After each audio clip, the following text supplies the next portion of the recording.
You are about to hear another episode of The Deerslayer, dramatized and directed by Charles Frederick Lindsley.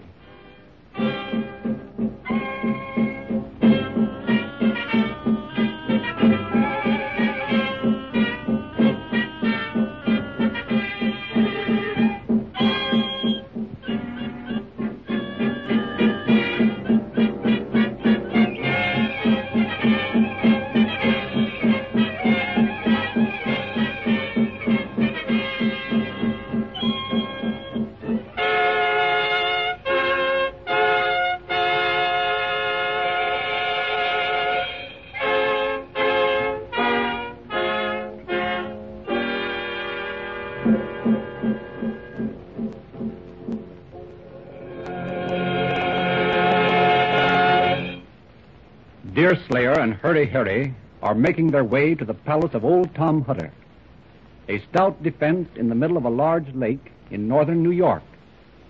The woods are filled with a band of Iroquois Indians on the warpath. The two white men have almost reached the edge of the lake in safety when they are startled by imitation bird calls, which they recognize as the presence of the enemy. Hurrying to an old hollow basswood, Harry finds a hidden canoe, and the two men push into the placid water just as the cries of their pursuers break out some distance away. The canoe is 100 yards from the shore before the first arrow touches a bowstring.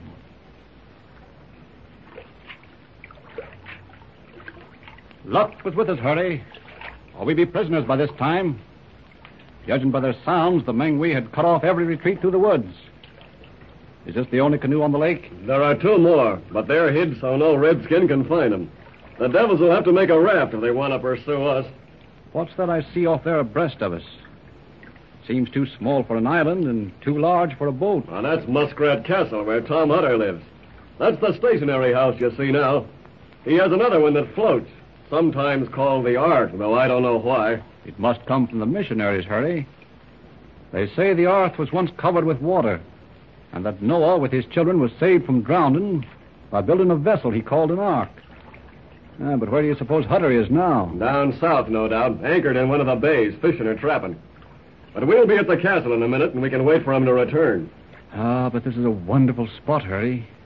Who calls himself lawful owner of these glories? None but the king, lad. But he's so far away that his claim will never trouble Tom Hutter, who's likely to keep it as long as his life lasts. He's a squatter, then? I call him a floater. Anyway, I envy the man. I envy him. This is a sight to warm the heart. You've only to marry Hetty to inherit the castle. You take Hetty off the old man's hands, and I'll engage you'll give you an interest in every deer you can knock over within 5 miles of the lake. Now you can get a better view of the castle. It's located safe enough. It's half a mile from where we took the lake and 2 miles to the furthest point. Why, it's just a regular house almost, built on piles. How deep's the water out here? There's a kind of shoal at this place which made the building easy once old Tom had brought off his logs from the bank. It must have taken him a long time. Why did he build out here, anyway? The old fellow was burned out 3 times ashore. 3 times between the Indians and the hunters. And in one fray with the Redskins, he lost his only son. No one can attack him here without coming in a boat. And the plunder they'd get would hardly be worth the trouble digging out canoes. And besides, old Tom is well supplied with firearms and ammunition. I guess you don't overrate the strength of his position from a military view. I noticed the sides are made of tree trunks stood up on end. Yes, you're right, Master March. He could stand off an exposed enemy from there with little trouble and less danger. Well, we've arrived, Deerslayer. Pull up here. Old Tom calls this front platform here his dooryard. And the gallants from the fort call it the court. The castle court. Castle court? Yes. Though what a court can have to do here is more than I can tell, seeing there is no law. Hello, Tom. Anybody to home? I say, Hutter! Yeah, just as I thought. Not a soul here. All off on a voyage of discovery, I guess. Shall we wait here for them to get back? Old Tom has taken to a new calling recently. Has been trying his hand at the traps. Guess that's where he's gone, down to the other end of the lake. We better try to find him, I guess, and let him know about true conditions of things in the woods. That is, if he hasn't found out already. We'll probably find him in the south outlet. I could content myself sitting here on this platform, watching the pines paint their pictures on this blue water. But I see you're thinking more of the beauties of Judith Hutter than those of this lake. I'll go along with you. So Hutter was burned out 3 times, you say, by the Mingos. Well, from what the Delawares tell me, I set the Mengwe down as thorough miscreants. Aye, you may do that with a safe conscience. Or any other savage you meet. That's not so of all red men, Hurley. I've lived with the Delawares many years, and I know them to be generous and well-meaning people. The Indians are devils as a rule only when imposed on by the white man. Deerslayer, you'll allow that a Mingo is more than half devil. But you'd persuade me that the Delaware tribe is made up of angels. White is the highest color, and therefore the best man. Black is next, and is put to live in the neighborhood of the white man as tolerable. And red comes last, which shows that those that made him never expected an Indian to be accounted more than half human. God made all 3 alike, Hurley. Alike? Do you call me like an Indian? Oh, you go off at half-cock and don't hear me out. God made us all, white, black, and red. He made us in the main much the same in feelings, though he gave each race its gifts. A white man's gifts are Christianized, while the redskins are more for the wilderness. A white man cannot ambush women and children in war, but a redskin may.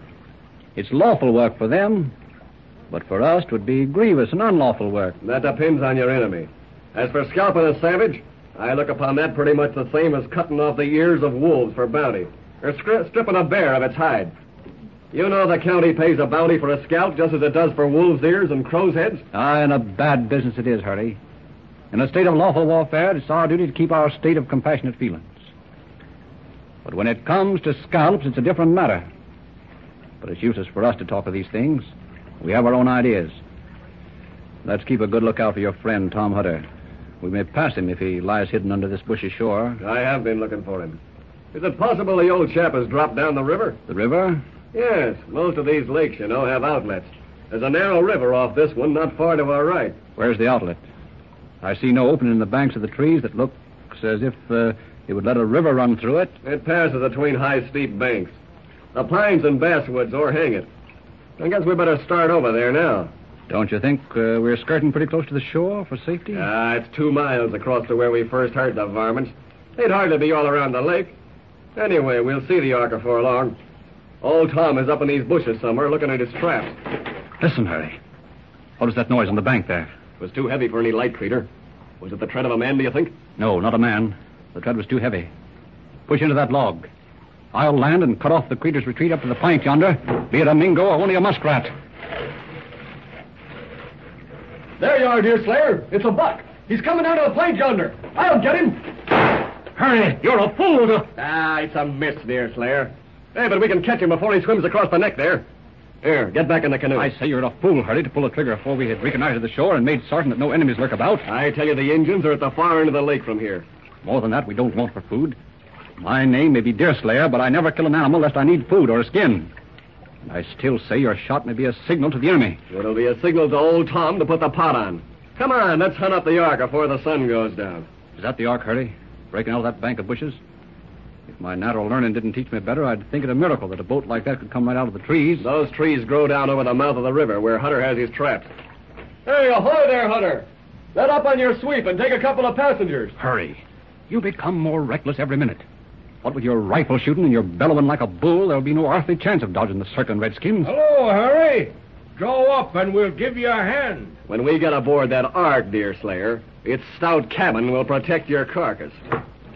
Hey, hello, Tom. Meet Deerslayer here. He carries the best rifle in the woods. Oh, was that his piece we just heard? No, it was mine.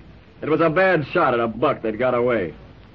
Hey, where are the gals, Tom? They're inside taking the kinks out of a mess of tackle. I looked for you last week, Hurry. A runner come down to warn all the trappers and hunters that the colony and the Canadas were in trouble again. And I felt lonesome with 3 scalps to see to and only 1 pair of hands to protect them. That's reasonable. If I had 2 such daughters as Judith and Hetty, I'd tell the same story. In general, though, I'm satisfied to have my nearest neighbor 50 miles off. I notice you didn't come into the wilderness alone this time, though. Why should I, seeing Deerslayer here as a noted hunter among the Delawares? Should we have occasion to defend our traps, he'll be useful. Young man, you are welcome. In such a time, a white face is a friend. I count on you as support. Are the savages close by as far as you know? Why, we barely escaped them some hours ago. No man can say how close they might be on us now. Then this ark is in an unfortunate position. I think we'd better get away from the mouth of this river. I'll pull up these lines and we'll start back to the castle. What's your errand in this quarter, Deerslayer? 'Tis soon told, Tom. When the news come among the Delawares where I live that wampum and a hatchet were to be sent into the tribe, they wished me to go out among my own people and get the exact state of things. This I did, and after delivering my talk to the chiefs, I met an officer of the Crown who had money to send to the tribes further west. This was thought a good chance for me and Chingachgook, a young chief who's never struck a foe, to go on our first warpath in company. An appointment was made for us to meet at a rock at the foot of this lake. He's to meet me at sunset tomorrow evening. I fell in with Harry here, who was starting for these parts, and we agreed to journey in company. I was in the woods this afternoon, and I found this moccasin and a trail. Maybe they both belong to your friend who's come ahead of his time. Can you tell me if this is Delaware fashion? Let's see. No, that's not Delaware made. I should say that the moccasin has a northern look and come from beyond the lakes. If that's the case, you did wrong, Hurry, to fire in wartime without good occasion. Take hold of this sweep and we'll get underway. It's getting dark in this river mouth, and I'll be glad to get into the light of the lake again, although I don't think there's Look any... out for that sapling that hangs low in the water just ahead on your right there, Hurry. Look there, Tom. In the branches of that beech tree. Up on the second limb. What do you see? Damn it, but your eyes are keen, friend. They're Indians, or my name's not Tom Hutter. And there's 6 of them. I was right about the moccasin. They're in war paint, Deerslayer. We're trapped. Pull, Hurry. Pull for your life as you love Judith Hutter. Pull, man. Pull!